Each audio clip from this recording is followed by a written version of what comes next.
Hello everyone, it is Erin Floto here, and I am here with a bullet journal health and fitness goals situation. So, let's kind of talk about it. So, I am starting another new notebook. It's not weird though, because I am finishing my previous A6. So, I only have a few pages left by the time July will start. I think I will finish this in July. So I want to start a new notebook, but I want it to be focused on health and fitness. It is something that I already focus on in my A6 daily. If we want to take a look, I did not fill out for yesterday yet. So I usually include my workouts, just a few things about the day, a little self-care. I haven't put cauliflower pizza in here yet. And then I start with some journaling. And that is my typical setup. I'm trying to find another one that I can like kind of show. So even like here, right? So I will always put like my workouts in, but I want it to be a little bit more than what I've been doing lately. So I chose this Mermaid pocket size. Honestly, I don't know when this was released or why or whatever. So, but I thought, being a health and fitness, I almost went with this B6 with a crane, because similar vibes. It has like the body on it, and this is focused on body.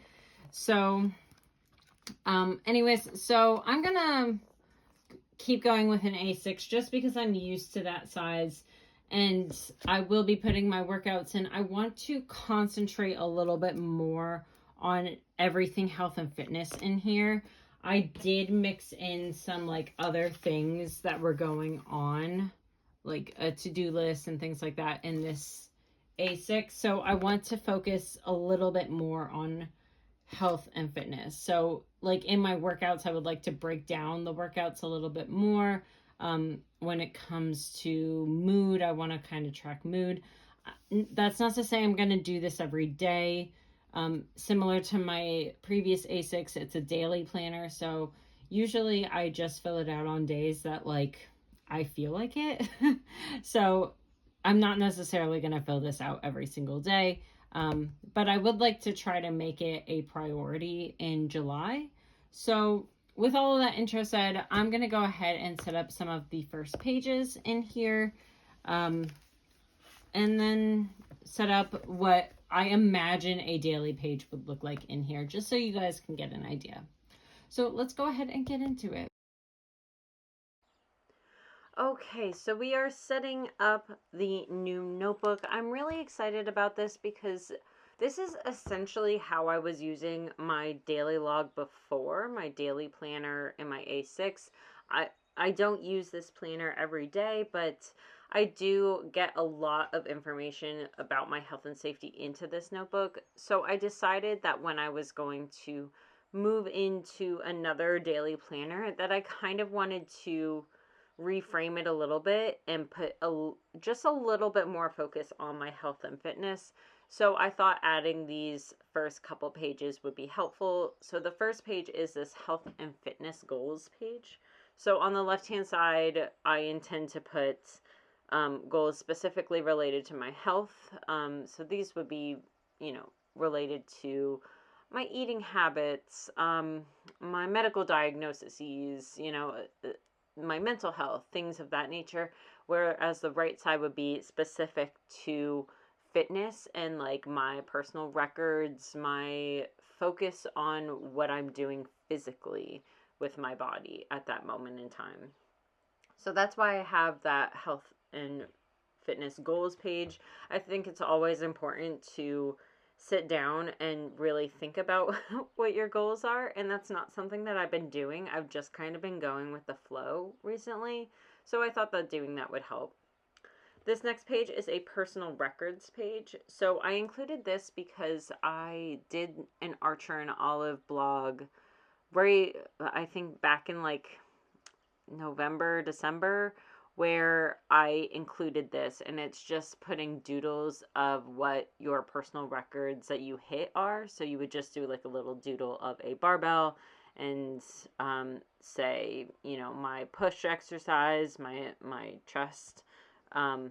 I hit a PR of this weight on this day, and of course that will always grow, but you can always include the growth as well.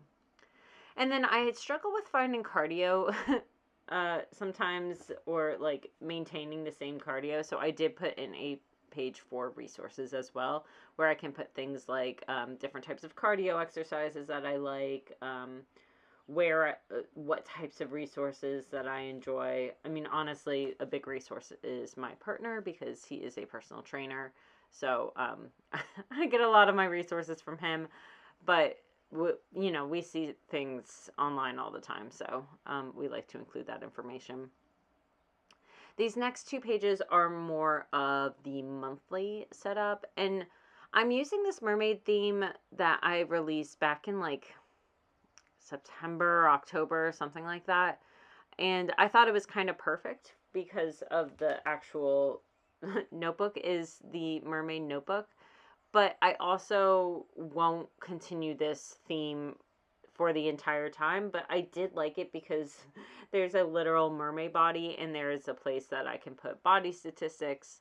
That's something I already track in my main notebook, but honestly, it doesn't really hurt to have it in two spots. And I don't have it anywhere that I'm currently tracking rewards, so I'll pick a few rewards based on the health and safety goals that I have set at the beginning of the notebook. And I can always reevaluate those goals as I go on in this notebook, since it is mostly a daily planner, and I guarantee I won't use it every day. Although I would like to try in the month of July, that's not necessarily going to happen. So I do have this July body statistics page and the July rewards. I'll try to think of rewards that won't hinder things for my goals. Like I will not get candy as a result of eating healthy, right? Like that's not a reward for me. I mean, it is a reward, but it's not consistent with my goals.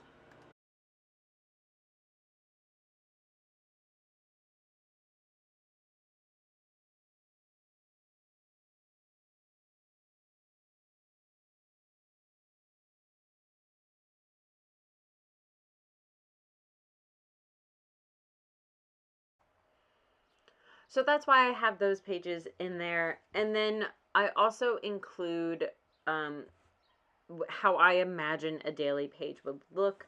So the things I've included on the daily page, which I normally do include, are things like meals. That's not something I put on my daily page every time, but it is often seen on my daily pages. I have a space for workouts, although I did use the stickers from the kit, and I'm not sure if there's enough room to put the type of information that I wanted to get out of the workouts. Because currently what I track is like, okay, I did this type of exercise, jump roping, for example, for this amount of minutes, usually 20 to 25 minutes, and then these are what my watch says is the calorie output. So I know that that's not a definitive calorie output. I don't rely on that to decide what and how much I'm eating. So for me, it's not a big deal. It just kind of shows the intensity of the workout comparatively to others. So I don't use that calorie as a definitive. And if you have any sort of fitness watch, you should not, because they are horribly unreliable when it comes to the actual calories burned. But like I said, if I'm using it comparing yesterday to today and it was the same type of workout, I can see that my heart rate was probably more elevated and the workout was more intense because my watch considers that I burned more calories in that same amount of time. So that's kind of how it works. The thing that I don't usually put on my daily currently is like this sleep and energy tracker. I did only label it through 8. I kind of wish I labeled it through 10, so I might go back and change that prior to finishing this. I also included a daily accomplishment and daily challenge. So this is for mental health and kind of recapping the day. What did I accomplish today and what was a challenge for me in that day? And it helps kind of review your day. And then I also included a reading log at the bottom. And that is mostly because part of my 75 hard challenge is reading a certain type of book, usually self-help or improvement, in order to complete that challenge. I'm reading 10 pages of that type of book. So that's kind of what I was going for when it came to a daily page with just slight more health and fitness focus. So that's what I've got for you today. I hope you like this video, and I will see you next time. Bye, everyone.